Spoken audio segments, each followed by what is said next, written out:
nouvelle vidéo. Comme je l'ai précisé, j'allais répondre à vos questions en vidéo. Donc voilà, aujourd'hui il fait beau, c'est le moment de se filmer. Donc je vais essayer de pas trop épiloguer parce qu'on m'a quand même posé une douzaine de questions. Donc je vais essayer de pas trop m'étendre, pas trop raconter ma vie. Alors première question, pourquoi j'ai arrêté le classique pour me mettre au western? Tout simplement parce que je trouvais pas vraiment ma place dans le classique. Le classique c'est très bien, franchement, pour commencer de monter. Moi j'ai débuté comme ça. J'ai même un poney, Nostra, avec qui j'ai fait du classique pendant quelques années.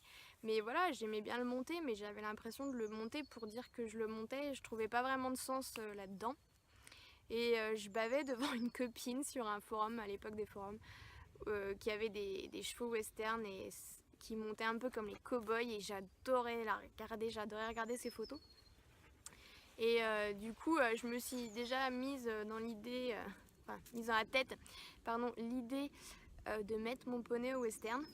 Donc j'avais acheté une selle western synthétique et tout pour essayer, mais après voilà, le pauvre poney il n'était pas dressé pour, donc il n'a pas vraiment compris ce que je lui demandais. Donc je me suis dit que c'était pas vraiment la bonne solution. Et c'est pour ça que du coup j'ai après cherché un cheval pour faire du western. Parce que c'était vraiment une discipline qui m'attirait. Et il n'y a pas que la discipline qui m'attirait, il y a aussi l'état d'esprit. La deuxième question.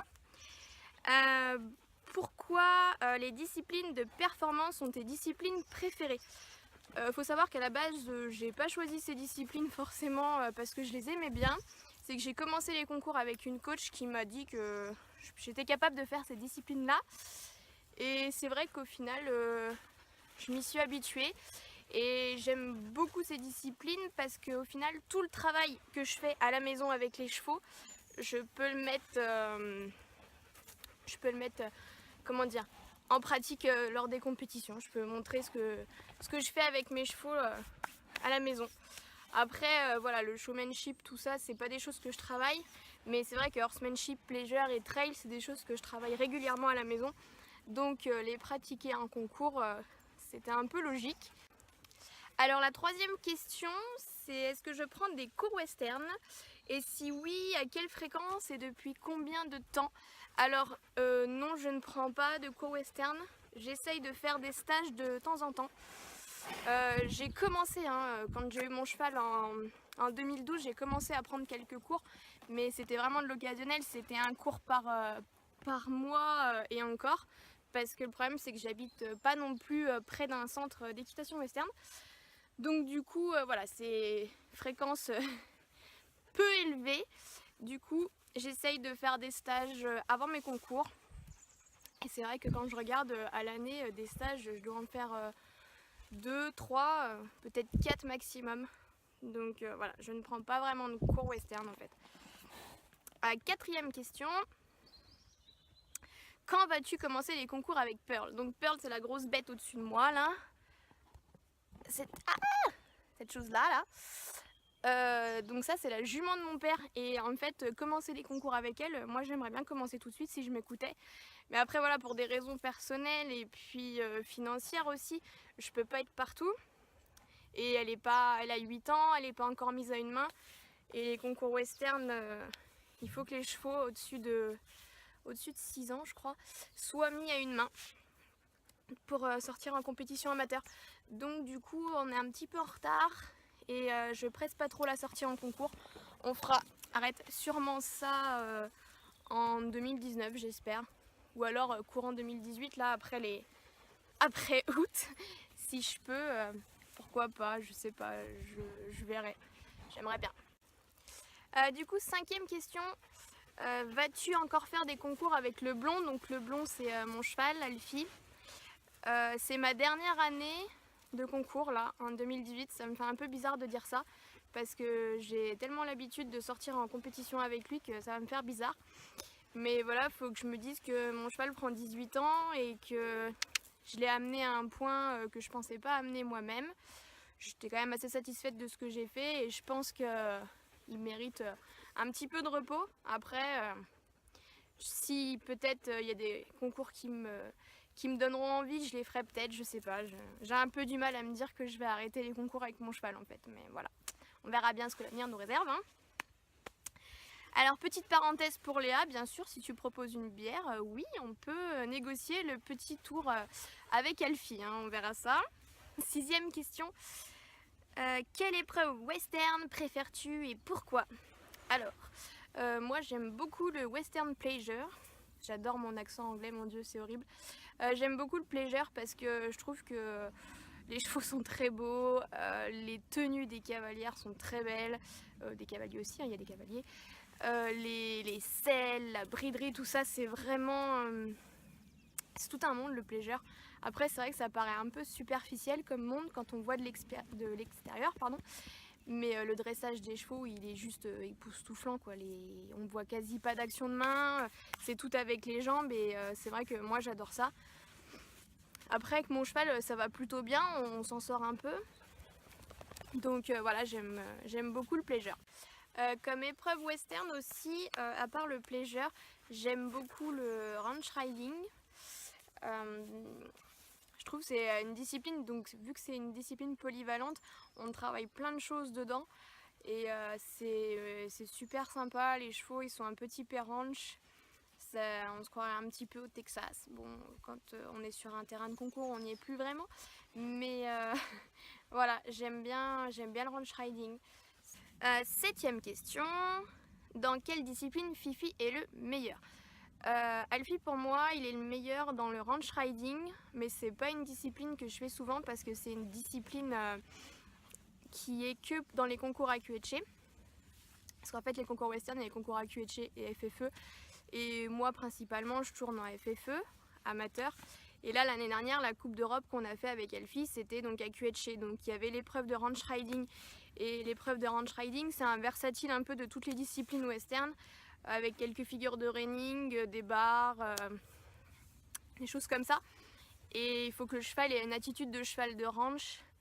Et c'est vrai que c'est super sympa, j'adore ces disciplines et le cheval rend tellement bien dedans que voilà, moi je trouve qu'il est meilleur là-dedans.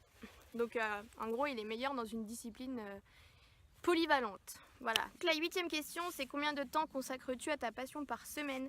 Et je consacre beaucoup de temps à ma passion par semaine parce que j'y vais régulièrement les soirs après mon travail. Les jeudis, comme je travaille pas de la journée, j'y passe beaucoup de temps aussi. Les samedis après-midi et les dimanches. Donc en heures, je compte plus vraiment. Mais voilà, c'est une passion et quand on aime, on ne compte pas. Donc voilà. Alors la 9e question, c'est as-tu un modèle dans ta discipline? Alors oui, j'ai un modèle. C'est un modèle avec qui je fais régulièrement des stages, c'est Julien Froissart. C'est un cavalier pro que j'admire beaucoup parce qu'il a vraiment beaucoup de tact avec les jeunes chevaux. Oui, tu veux des mots? Avec les jeunes chevaux parce qu'il est vraiment posé et il est toujours très très calme à cheval. Et les stages que j'ai fait avec lui, c'est vrai que les chevaux on leur demande pas forcément avec une certaine logique les choses. Et moi il m'a expliqué quelques petites astuces et c'est vrai que ça m'aide bien avec Pearl parce que Pearl c'est quand même un jeune cheval même si elle a 8 ans. Et précipiter les choses ou mal les demander, c'est pas non plus une bonne solution. Donc du coup voilà, il m'a quand même appris plein de choses, plein de bonnes choses. Et si j'avais un modèle, c'est vrai que ça serait Julien Froissart, voilà. Alors 10e question, sur quels critères choisis-tu tes compagnons? J'avais des critères, je voulais principalement un quarter horse, pas trop jeune, pas trop âgé, et au final il s'est avéré que mes compagnons je ne les ai pas choisis puisque Alfie, c'est une amie suisse qui m'a dit qu'il y avait un cheval en dépôt-vente dans ses écuries. Du coup j'ai été le voir et voilà, j'ai vu ce Palomino avec 4 balzanes et une grande liste. Après chance, j'adore ça, les balzanes et les grandes listes, et Palomino encore plus, donc voilà. Et puis Pearl, on l'a pas choisi non plus. Mon père il avait des critères, lui par contre il voulait vraiment un quarter alezan d'une dizaine d'années, cool quoi. Et en fait il a craqué sur une jument crème de 3 ans. Donc au final, même si j'avais des critères pour choisir mes compagnons, je suis sûre que j'aurais choisi complètement à côté de la plaque. Mais voilà, donc je les ai pas vraiment choisis. Alors la 11e question, c'est quelle est l'histoire d'Alfie? Donc Alfie, il vient du Kings Valley, c'est un élevage de Quarter Horse, il est né là-bas. Il a été acheté à ses 6 mois par un couple de personnes. Et ces personnes l'ont débourré, l'ont travaillé, l'ont sorti en randonnée. Je sais qu'ils ont fait des spectacles équestres avec. Voilà, ils sont éclatés, je pense. Donc Alfie, avant que je le rencontre, c'était principalement un cheval de randonnée quand même. Il est né dans un élevage plutôt typé reining, parce que son père était un cheval de reining. Et au final, c'est devenu un cheval de rando. Et moi, j'en ai fait un cheval de compétition. Dernière question. Merci Jeannette pour la question. Quel est le poids d'Alfie? Alfie pèse 550 kg. Oui, c'est un très beau charolais. Voilà, 550 kg, wow, c'est le poids à peu près normal d'un bon cheval, hein, je pense. Merci à tous d'avoir regardé la vidéo. J'étais vraiment contente que vous m'ayez posé de telles questions parce que c'était des questions très intéressantes. Donc voilà, j'ai vraiment pris plaisir à y répondre. Non, non, fais pas ça. Et voilà, je vous dis à bientôt dans une prochaine vidéo et en attendant, n'hésitez pas à vous abonner à ma chaîne.